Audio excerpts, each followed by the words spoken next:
This is your weekly global sailing highlights show, The World on Water for September 12, 2025. The first 2 days of racing at the 35th Maxi Yacht Rolex Cup have delivered exceptional competition. The 47-yacht fleet split across 5 classes has enjoyed some testing sailing conditions. The Rolex IMA Maxi 1 World Championship fleet, featuring the most powerful entrants, and the Rolex IMA Grand Prix World Championship fleet, featuring pure thoroughbred racers, have both contested 1 coastal course and 2 windward-leeward races so far. 47 yachts, 2 world championships, 5 days of intense racing.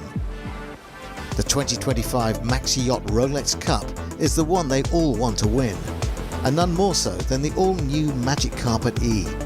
We all want to win, but there's so much to do. We've got different areas to learn. Every day's a school day. As the regatta got underway in Porto Cervo, all eyes were on the new state-of-the-art yacht, competing in the Rolex IMA Maxi 1 World Championship. Could Magic Carpet E claim a world title at the first time of asking? Innovation and reliability don't always go hand in hand, so that's the goal, keeping it all working. We know it works, but anything can happen. Out on the stunning coastal racetrack of the Costa Smeralda, the 100-foot yacht faced its toughest test to date against a fiercely contested 9-strong fleet of Class 1, including the local favourite Bullet, sailed by the Yacht Club Costa Smeralda Commodore Andrea Ricordati. We have the best teams, the best sail programs, keep on optimizing boats year after year. It's just going to be all out to this week. Also in the mix, the female crew Tilicana 2 with a point to prove. We're a new crew on a boat that's new to us, trying to show that girls and guys can sail alongside each other. So a good result will really kind of prove the concept and hopefully inspire others to follow. With the regatta approaching its midpoint, it's WoWSept12 V that leads the Class 1 standings. But with plenty more racing to come, the championship is far from decided. Join us again for more updates from the Maxi Yacht Rolex Cup, as the 4 other classes share the spotlight on Sardinia's emerald waters.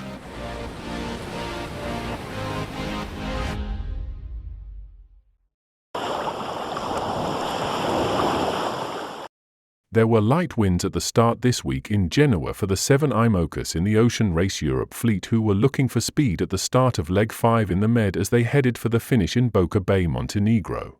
The 7 IMOCA teams have departed Genoa, Italy, on the 5th and final leg of the Ocean Race Europe 2025 with a challenging 1,600 nautical mile passage through the Mediterranean and into the Adriatic Sea, finishing in Boca Bay, Montenegro. Conditions at the start were light, with the fleet ghosting over the line at just 3 to 4 knots in a sub-5 knot breeze. Leg 4 winner Italy's Ambrogio Beccaria's Allegrande Marpe Racing, also from Italy, made the strongest early move, edging ahead across flat waters to the delight of home fans. Despite more than a week of racing ahead, the skippers agreed the race could be shaped within hours of the start, with the key decision being whether the first usable breeze would be found inshore or offshore. The German team, Boris Herrmann's Marlisia, called the scenario challenging and suggested the start could prove decisive. The Leg 5 route takes the fleet south past Corsica, Sardinia, and Sicily, before turning east towards Greece, and then north into the Adriatic for the final sprint to Montenegro. With countless local weather effects and small, unstable wind patches expected, the sailors anticipate a highly tactical and unpredictable stage. Overall leader Paul Mihat of the French IMOCA, Biotham, starts this decisive leg with a 12-point margin, but with 16 points still available, which includes a scoring gate near Sardinia, 7 points for the leg win, and 7 more in the final coastal race in Boca Bay. The title is far from secured. Mihat has drafted in Spanish sailor Carlos Maniera to replace Brit Sam Goodchild, with co-skipper Amélie Grassi of France set to take charge of navigation and strategy. Meanwhile, for teams, Team Paprec Archia, Team Holcim, PRB, Allegrande Marpe Racing, and Team Marlisia all remain locked in a close fight for the remaining podium positions.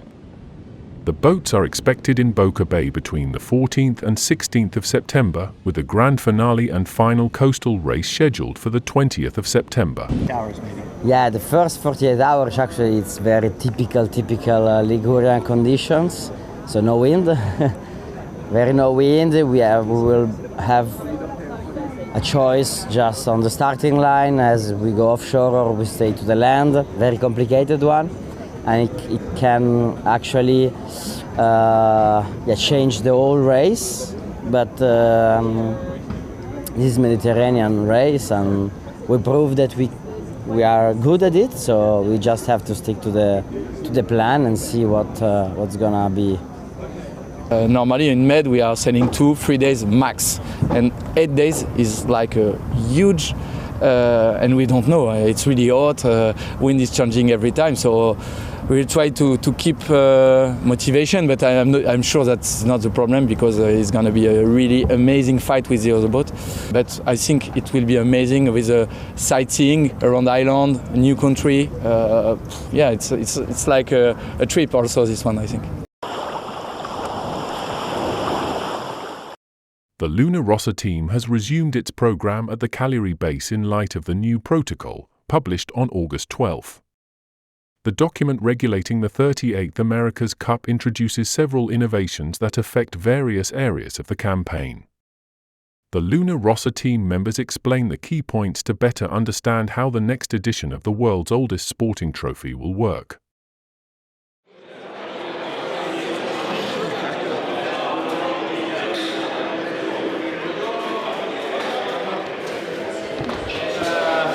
Welcome back.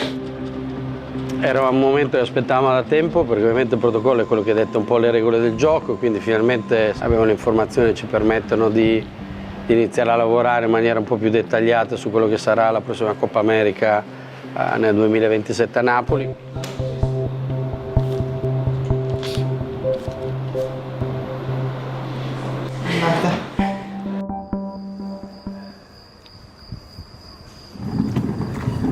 Buongiorno. Buongiorno, Ginny. Ti prego.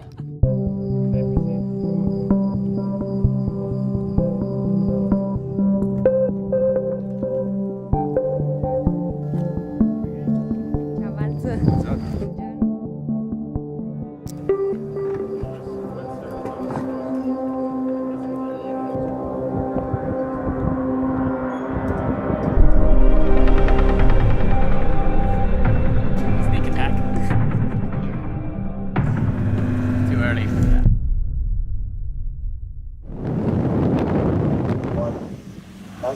Deck, 2, 1 down.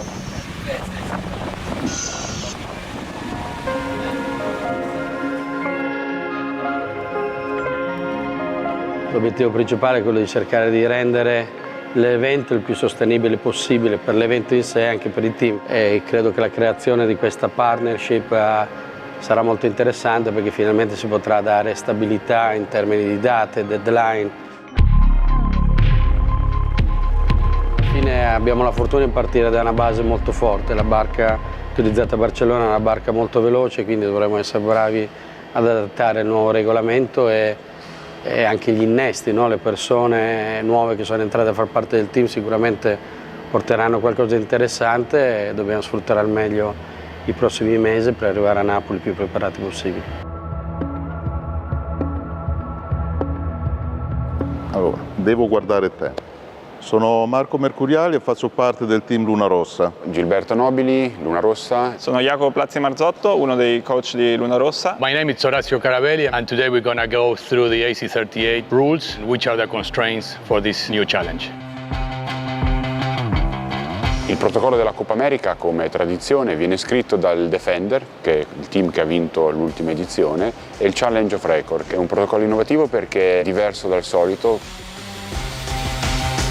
We have to use the same hulls as the AC37, but with it we can build 3 new foil wings, we can build a new rudder, we cannot build a new mast, but we can change a fair amount of it, and a full set of sails, between mainsails and jibs.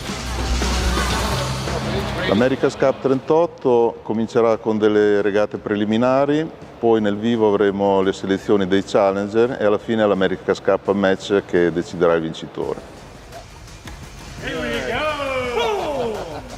The people on board has been reduced. We're going to have a total of 6. 5 of them are sailors, 1 of them has to be a woman, and 1 is going to be a guest. Durante la prossima Coppa America a Napoli avremo anche gli eventi giovanili e femminili come l'edizione precedente a Barcellona.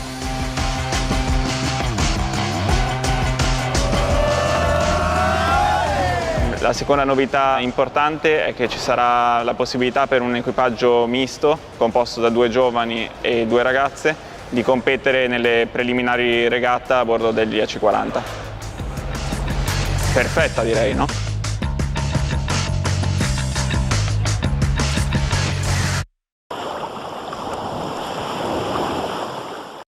The Sydney 18-footers are a high-tech build. Brett Van Munster is the brains and the constructor behind their 21st-century building. He builds these sailing wonders.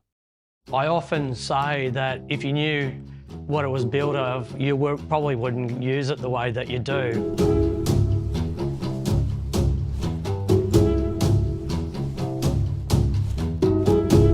I'm Brett Van Munster, I'm Director of Van Munster Boats, and we've been building 18-foot skiffs for the Australian 18-footer League and for the class throughout the world since 2007. That question gets asked quite a lot, how many boats have been built, and to be honest with you, I don't know. I would suggest that it'd be well and truly over 40, it could be even be up to 60, but I'd have to sit down and count it. It's too many to remember now anyway. My name's Dan. I've worked here since 2011, so quite a few years now building these. Fell into it through a love of sailing and then started building them. Haven't left because I love it. So the frame will come out, flip it upside down, we'll wet out some unis. These unis go as a pad limit under these 2 bulkheads, basically to transmit load from your chain plates through to your mast step and in the direction of the wings, stop the boat folding in half. Then mix glue, apply glue over the whole frame, throw it into the boat, put the deck back on to locate it, set up our wings and on to the next step tomorrow.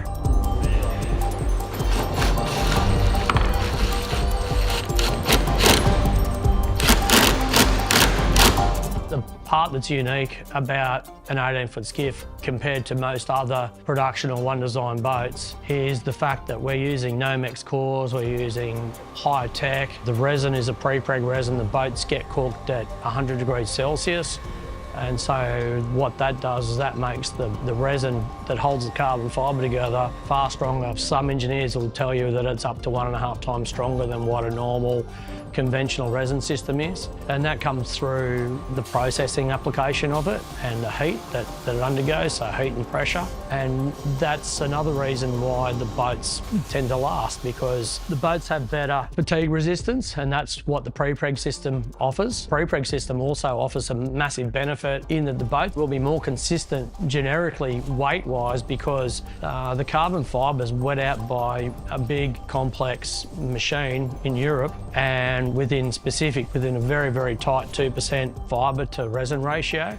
The other thing that's of note of these boats is the carbon fibre actually gets manufactured specifically for these boats to our own specifications. So this year we're doing 6 boats because that's the minimum order requirements to actually get the carbon to be built to our specification. One of those boats is going to go to the ASCC guys in New Zealand, and I believe 1 or 2 will be commissioned, and then we're going to have 3 boats in stock for new teams to come into the class.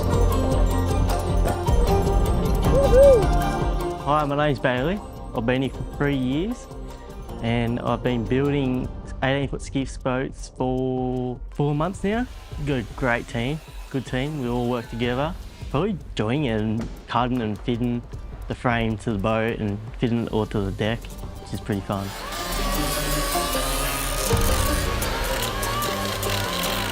Yeah, I'm Joel Bieshel. I'm 17 years old and I'm a second-year apprentice here at Van Munster Boats. These are the first sort of lot where I've been sort of full-time and got to see the whole build process. My name's Jack. Working here, it's pretty good. Got a good group of lads working on the skiffs. I kind of just grew up around the water and boats a lot, so it kind of just interests me. And I ran into Brett one day and we got talking about it, and yeah, I just took it on. Our end goal is to try and make the boat as one design as what we possibly can and provide better longevity through the fleet, which gives the club and the class a better return on their investments. It's hard to quantify whether these boats will be quicker, so our goal is to make sure the boat's as competitive as it can be 6, 7, 8, 9, 10 years down the track. And I guess a perfect example of that is seeing how competitive the ASCC guys were this year, how Yandu won the Worlds again this year, and I think that's a 5 or a 6-year-old boat, possibly now. I can't remember, we've lost track of it. And then the Black Knight guys won in Europe. So I think having boats set up correctly and sailed correctly is probably more beneficial than having a new boat. The Clipper 2025-26 race started from Gunwharf Quays, Portsmouth, UK, marking the beginning of an epic 40,000 nautical mile circumnavigation. Stage 1 of the Clipper Round the World Yacht Race is from Portsmouth to Puerto Sherry, Spain. Our report is of the start, and then we have an onboard report from Raceboat Gosh, one of the 10 boats in the fleet.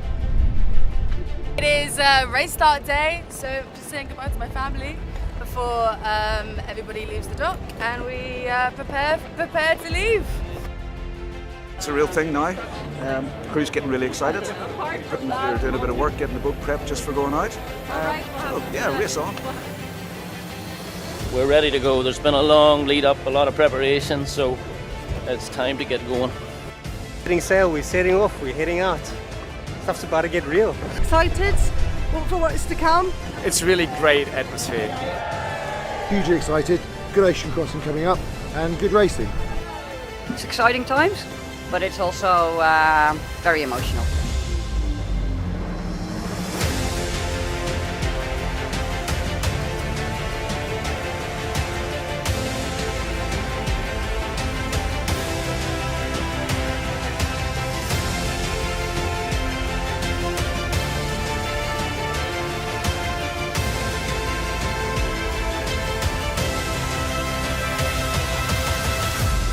Yourselves. You're all absolutely up to it, and all the best. Go out there, race hard, have fun. Excitement on the dock here this morning. A lot of nervous anticipation, I think, for the day, but really happy on where we're at.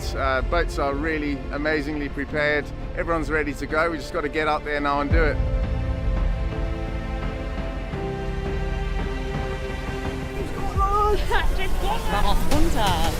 Now ask for God's blessing on the Clipper Round the World Yacht Race, that you really each may have the race of your life. Yes,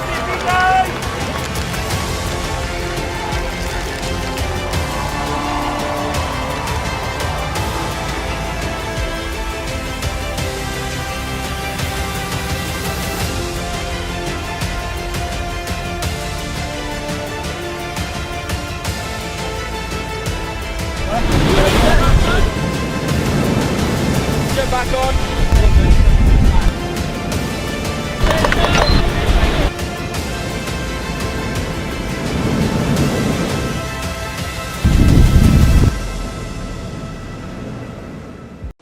Right, so day 3 on board Team Gosh, and we are well into the Bay of Biscay now.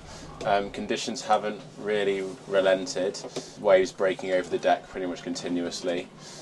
So really impressed with how the crew managed to pull through and still did some decent speeds. As in anything like in these conditions, there's always stuff, always problems coming up a bit more quickly than you would like, or a bit more frequently than you would like. We're now actually in quite an exciting part of the race because we are coming up to the scoring gate. So we're the red boat here. We've got the scoring gate here. It's been a bit of a challenge to get ourselves west against this wind, and as you can see, we're sort of just really tight on the wind to get down and just hopefully make it inside the scoring gate. It's going to be touch and go who gets the 2 points and who gets the 1 point.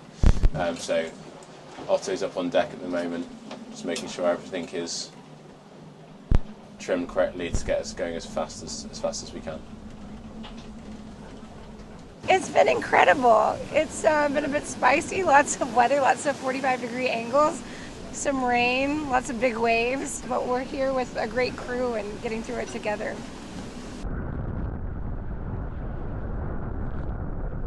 Oh, it's rolling. It's certainly lived up to its reputation this trip. You can get a light swell, or you can get what we've got. So, yeah. Yesterday, broken finger man down, and now surfing big Biscaya waves. Choppy, wavy, lots of wind, rain showers, but it's fun helming it, I must say.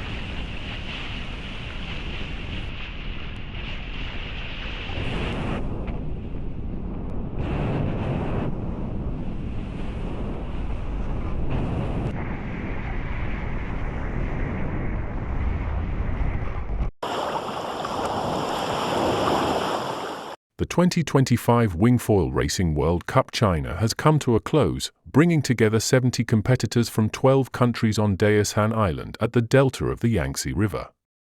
The event offered 500 points and €60,000 in prize money. The Yangtze River, a lifeblood of China, connecting regions and cultures for centuries, provided a stunning backdrop for the thrilling convergence of global talent.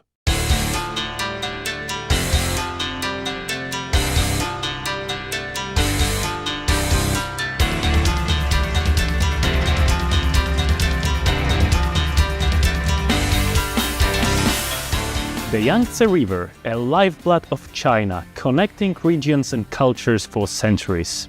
And now, it's the backdrop for a thrilling convergence of global talent. 70 competitors from 12 countries gathered on Daesan Island, at the delta of the Yangtze River for the 2025 Wingfoil Racing World Cup China, a stage for cultural exchange where athletes from around the world came together to compete for 500 points and €60,000 in prize money. The conditions were testing, with strong tidal currents pushing the competitors to their limits. But the competition was fierce from the start, with Kamil Manowiecki of Poland and Maddalena Spano of Italy dominating the long-distance races on day one. Reigning world champion Matis Gio, World Cup Turkey winner Alessandro Tomasi, Sean Herbert from New Zealand and Karolina Królewszczyńska from Poland all gave it their all. And the Chinese sailors Liu Yuxiao and Meizhuan Xiao showcased their skills on home soil. But on the final day, the weather gods had other plans. Instead of wind and waves, the riders were greeted by a hot sun and glassy waters. The stages of the medal series were cancelled one by one as the day progressed, and the overnight results were made final. In the end, Kamil Manowiecki from Poland took the top spot in the men's division, followed by Matis Gio and Alessandro Tomasi. I came here really solid 2 weeks in advance. I had the good preparation, solid week of racing, and I'm really happy to be winning this competition as it's really important for the general ranking. In the women's division, Maddalena Spano continued her dominance, winning all events of the season to date. I'm really happy about my position. I won the race, so I'm very proud about my performance this week. A special mention to 15-year-old Vaina Picot from France, who won bronze, a promising start to her career. The 2025 Wingfoil Racing World Cup China may be over, but the tour is far from finished. The next stop is coming up, and the final showdown will be in Brazil in December. The excitement continues.